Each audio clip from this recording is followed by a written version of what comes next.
Ya, Anda itu kan pengusaha kaya, jadi omongan itu harus komitmen. A, B, B. Percuma Anda ngomong sekarang, termul, itu kalau bukan karena saya itu nggak akan jadi wali kota, nggak akan jadi presiden. Yes. Dulu Anda pernah ngomong, ya kan, masih ada videonya. Saya ingat betul itu, omongan Anda itu. Bisa hancur Indonesia ini kalau dipimpin Jokowi. Nah, coba cari videomu itu, Pak Yusuf Kala.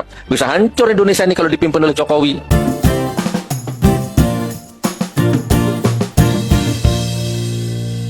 Hai guys, balik lagi di channel Mbak React. Bagaimana kabar kalian guys? Semoga semua baik-baik aja ya. Guys, di tengah percakapan atau pernyataan gitu ya dari Pak JK yang menuai banyak kontroversi, ternyata nggak cuma netizen yang ikut komentar ya, tapi ada Sugi Nur guys. Ini agak berbeda kelihatannya sikapnya sekarang ya. Jadi Sugi Nur sekarang itu ikutan ngamuk ke JK guys ya, persoalan dia ngeklaim bahwa Pak JK ini punya jasa besar gitu ya ketika Pak Jokowi jadi presiden. Jadi Sugi Nur ikut komplain dan dia bilang kenapa Pak JK menurut dia ya pernyataannya tuh berbeda dulu dan sekarang. Bahkan dia seolah-olah membela bangsa ini loh guys. Kira-kira kenapa ya sikap Sugi Nur kok sekarang berubah? Kita lihat di videonya. Ini dia. Ya, Anda itu kan pengusaha kaya, jadi omongan itu harus komitmen. A, B, B. Percuma Anda ngomong sekarang, termul, itu kalau bukan karena saya itu nggak akan jadi wali kota, nggak akan jadi presiden. Yes. Dulu Anda pernah ngomong, ya kan, masih ada videonya. Saya ingat betul itu, omongan Anda itu. Bisa hancur Indonesia ini kalau dipimpin Jokowi. Nah, coba cari videomu itu, Pak Yusuf Kala. Bisa hancur Indonesia ini kalau dipimpin oleh Jokowi. Itu keluar dari mulutnya Anda itu. Tapi kenapa nggak lama kemudian Anda jadi wakilnya? Anda nerima jadi wakilnya, Anda mau jadi wakilnya, Anda ikhlas jadi wakilnya. Kan ini, Indonesia ini kan begini dari dulu. Diisi oleh orang-orang yang seperti Anda ini. Omongan sama tindakan itu nggak sama. Ada Bapak Ustadz katanya ngomongi Pak JK. Bukan hanya itu ya guys ya. Ini yang gomnya guys. Kalian tahu Sugi Nur ya guys ya. Sing jerene Gus Dobol gue ya guys ya. Sekarang malah menyalahkan dan memarahi Bapak JK. Itu priwegi ya, aduh. Itu masing-masing tokoh, ya tokoh bangsa yang selama ini sudah cukup senior dan siapapun dia, lalu kemudian terlibat di dalam suatu proses yang saling mengklaim bahwa yang paling ya Berjasa. punya peranan, yang paling berjasa. Saya kira biarlah sejarah ini yang menilai apa peranan tokoh itu, apa jasa tokoh itu. Tidak usah kita mengklaim, karena kalau kita mengklaim itu justru secara diametral bertentangan dengan logika ya masyarakat yang berkembang. Karena kalau ada pihak yang mengklaim dirinya sebagai yang paling berperan di Republik ini, atau siapapun dia, ini bukan persoalan JK, tapi siapapun di antara kita, kalau dia lakukan itu secara diametral bertentangan dengan suasana kebatinan rakyat, dan pasti rakyat akan semakin tidak percaya. Betul. Untuk apa misalkan diumumkan itu? Ini toh peristiwanya sudah lewat semua kok. Nah, kita akan menatap masa depan. Nah, menatap masa depan ada kesamaan visi. Kita ingin Indonesia ini maju. Salah satu prasyarat yang diperlukan kalau Indonesia maju adalah situasi kondisi yang semakin baik, semakin harmonis, yang memungkinkan kita secara bersama-sama dengan solidaritas, ya, jadi solidaritas sosial yang diinspirasi oleh patriotisme, ya, dan nasionalisme, kita bersama-sama untuk Indonesia. Jadi udahlah, kita sesama anak bangsa ini, itu yang pokok sebenarnya di situ. Oleh karena itu, saya kira agar supaya situasi kondisi Indonesia yang semakin kondusif tercipta, ya kita menahan diri. Biarlah sejarah yang memberikan penilaian apa peran kita masing-masing di Republik ini, termasuk tokoh-tokoh kita yang kita hormati semua. Tetapi kalau sudah mengklaim ada begini, apalagi kalau sudah cenderung saling mengungkap. Nah, kalau sudah mengungkap dan saling mendiskreditkan, ya berilah kami contoh yang baik. Bagaimana sejatinya kita menempatkan diri sebagai tokoh yang ada di tengah-tengah masyarakat, sehingga secara konsisten masyarakat menjadikan kita sebagai, ya kalau dalam istilah Islam itu uswatun hasanah, jadi contoh teladan. Maka kalau ada orang yang suka menonjolkan diri, ini maju karena saya, ini bisa begini karena saya, ya itu orang dobel. Harus dipotong itu. Apa nek? Harus dipotong. Jangan merasa paling penting, jangan merasa paling berjasa, jangan pengen menonjolkan diri. Ini sumber perpecahan. Betul. Aku yang paling penting, aku yang paling berjasa, yaitu yang menjadi sebab perpecahan. Benar. Karena kalau dipikir semua komponen itu penting. Saya kalau kasih contoh biasanya gini, gedung-gedung yang berdiri kuat kokoh itu ada besinya apa enggak? Ada. Ada. Besinya kelihatan apa enggak? Tidak. Enggak. Tapi semua orang tahu kalau itu ada jasanya besi. Wah, itu gedung bisa berdiri kuat kokoh, pasti ada besinya. Semua orang tahu, semua orang mengakui, dan besi juga nggak pengen menonjolkan diri. Biar aku nggak kelihatan nggak apa-apa kok. Orang sudah tahu kalau aku punya jasa. Asik. Paham? Paham. Paham? Paham.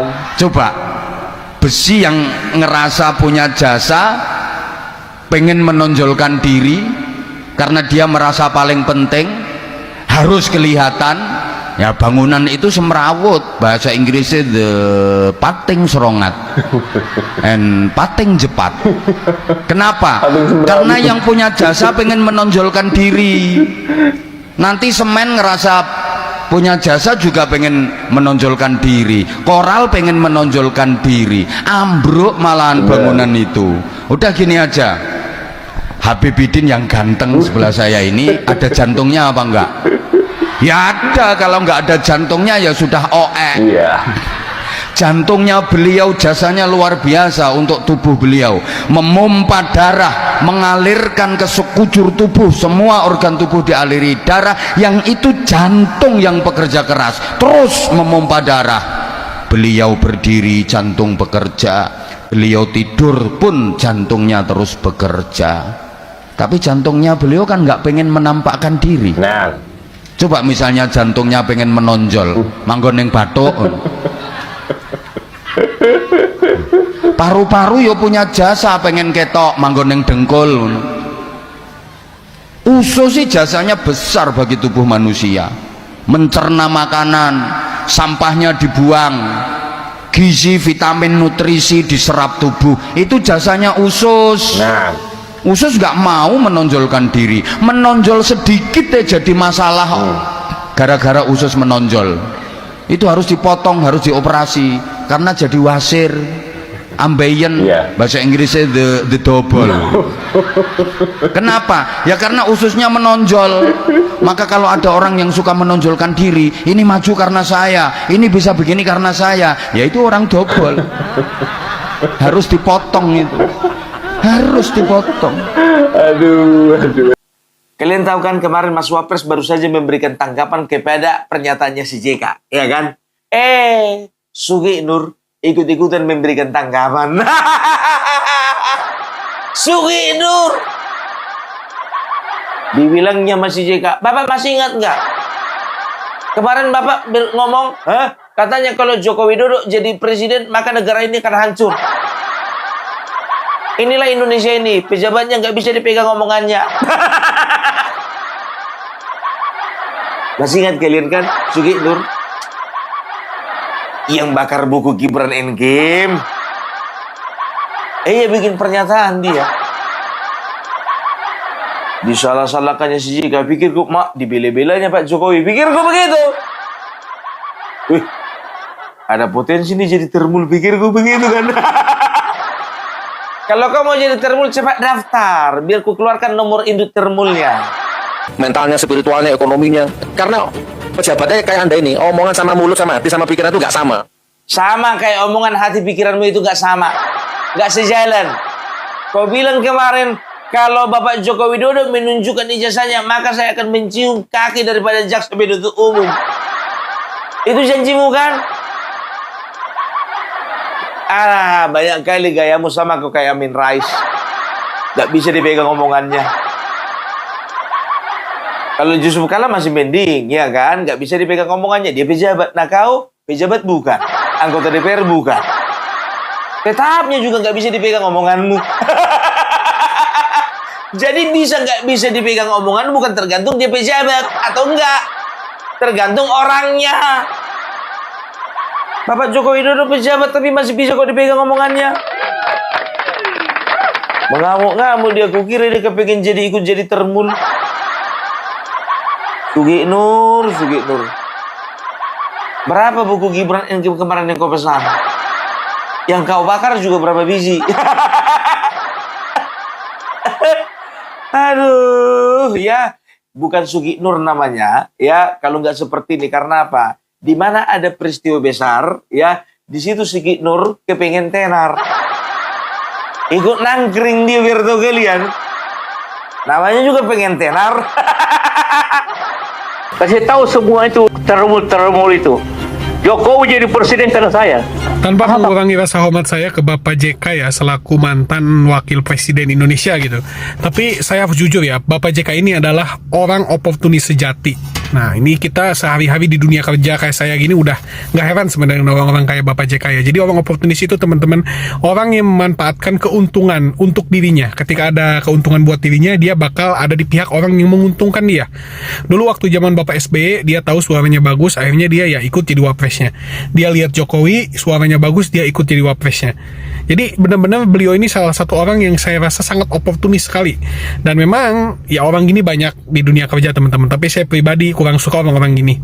Dan saya pribadi ya tidak akan pernah mendukung orang gini sih, yang terlalu oportunis mementingkan dirinya.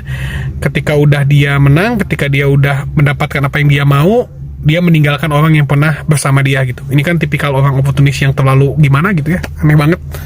Saudara-saudara, setelah Yusuf Kalla tampil ke hadapan publik yang mengatakan bahwa Jokowi itu menjadi presiden karena dia, ini nampaknya mulai menuai gugatan gitu, atau kata orang Jakarta ini kena batunya gitu. Karena ya diantara yang menggugat itu secara formal itu adalah DPP Golkar, ya, di mana Yusuf Kalla pernah menjadi ketua umum Partai Golkar. Melalui juru bicaranya atau suara yang disampaikan oleh Idrus Marham, dia itu mengingatkan Yusuf Kalla sebagai senior Golkar untuk tidak bikin gaduh. Karena kalau terus-terus Yusuf Kalla ini tampil seperti ya ucapan-ucapan kemarin itu, wah itu akan menimbulkan juga friksi di tengah masyarakat. Karena begitu Kalla digugat, itu saudara-saudara kita di Indonesia Timur merapatkan barisan. Ini kan ngeri kalau begini-begini ini. Karena itu kata Idrus Marham, tolong deh jangan bikin gaduh. Jadi ya tidak serta-merta juga. Karena memang persoalan politik itu dia jelas, tetapi bukan material yang bisa dipilah-pilah begitu. Misalnya JK bilang tuh karena saya Jokowi jadi presiden. Kan mulai banyak gugatan. Dalam video kita sebelumnya kita bilang memang itu jasa JK, tapi kan karena Jokowi itu yang layak dan sangat pantas. Ibarat barang nih, ini barang laku dijual bos. Maka dia bawa walaupun dari Solo ke sana gitu. Dia paksa Ibu Mega. Kalau nggak ada Jokowi, apa alasan JK jadi wapres lagi 2014? Nggak ada alasan, karena dia membawa Jokowi. Jadi karena itu Idrus Marham bilang udahlah, jangan bikin gaduh. Artinya Golkar tidak berada di belakang Yusuf Kalla. Selama puluhan tahun, kita mengenalnya sebagai sang juru damai dan kingmaker bertangan dingin. Tapi belakangan, Pak JK seolah berubah haluan. Dari tokoh yang kalem menjadi kritikus paling vokal yang statementnya sering bikin suhu politik mendidih. Mulai dari soal ijazah, harga BBM, sampai isu agama yang sangat sensitif. Ada apa sebenarnya dengan Pak JK? Poin pertama, kasus ijazah Presiden Jokowi. Isu ini sebenarnya barang lama yang terus digoreng di medsos. Tetapi ketika sosok sekaliber JK ikut bersuara dan menyarankan agar ijazah itu ditunjukkan saja ke publik, maknanya jadi beda. Banyak analisis melihat ini bukan sekedar soal lembar kertas saja, tapi cara JK untuk memberi sinyal bahwa beliau sudah pecah kongsi total dengan pemerintahan saat ini. Pertanyaannya, kenapa baru sekarang? Apakah ini cara untuk memvalidasi narasi oposisi? Poin kedua, saran kenaikan harga BBM. Di saat rakyat sedang menjerit karena daya beli turun, Pak JK justru menyarankan harga BBM disesuaikan dengan pasar dunia agar subsidi nggak bengkak. Secara teori ekonomi mungkin masuk akal, tetapi secara empati politik ini kontradiktif dengan gaya beliau yang dulu dikenal dekat dengan rakyat. Apakah ini murni saran teknokrat atau justru cara untuk membuat pemerintah saat ini makin terjepit di hadapan publik? Realitanya, statement ini justru jadi peluru panas bagi mereka yang kontra sama pemerintah. Poin ketiga yang paling krusial adalah statement beliau soal mati syahid di dalam masjid. Pak JK membahas bahwa dalam Islam maupun Kristen, jika terjadi konflik dan saling membunuh, masing-masing pihak merasa akan masuk surga atau syahid. Bagi sebagian orang, ini dianggap sebagai analisis sosiologis. Tetapi bagi banyak pihak, statement ini sangat berbahaya dan terkesan mengadu domba karena menyentuh luka lama konflik horizontal yang pernah terjadi di Indonesia. Di tengah upaya kita menjaga toleransi, narasi seperti ini justru beresiko menyulut radikalisme dan kecurigaan antar umat beragama. Kenapa narasi sensitif ini dimainkan di ruang ibadah? Apakah Pak JK sedang berupaya menjaga legasinya sebagai tokoh yang kritis atau sedang menyiapkan panggung untuk kepentingan politik tertentu di masa depan? Yang jelas, di usia senjanya, Pak JK memilih untuk tidak diam. Namun, apakah statement-statement ini membawa kedamaian atau justru perpecahan? Itu yang harus kita kawal bersama. Menurut kalian, Pak JK lagi mainkan catur politik apa ya? Tulis pendapat kritis kalian di kolom komen. Oke guys, jadi seperti itu ya momen ketika Suginur ikutan ngamuk gitu ya ke JK. Dan kalau misalnya kita lihat masyarakat dan kita tanya apakah kita perlu orang-orang yang klaim-klaim gitu, nggak perlu. Masyarakat itu nggak perlu klaim ABCD ya, yang mereka lihat adalah jasa dan hasil kerja gitu guys. Jadi kalau misalnya ada orang yang klaim seperti misalnya dia berjasa gitu ya ketika Pak Jokowi jadi presiden, ya kalau misalnya banyak yang marah ya wajar gitu ya, karena rakyat tuh nggak butuh hal-hal yang seperti itu guys. Mereka tuh melihat hasil kerja dari Pak Jokowi sendiri. Dan kalau misalnya sikap Suginur sekarang agak berbeda, menurut kalian kenapa guys? Adakah tujuan atau motivasi lain gitu ya di balik pernyataan ini? Menurut kalian bagaimana? Silahkan tulis pendapat kalian di kolom komentar ya. Jangan lupa juga untuk like dan subscribe guys channel Mbak React. Sampai jumpa di video-video lainnya. See you!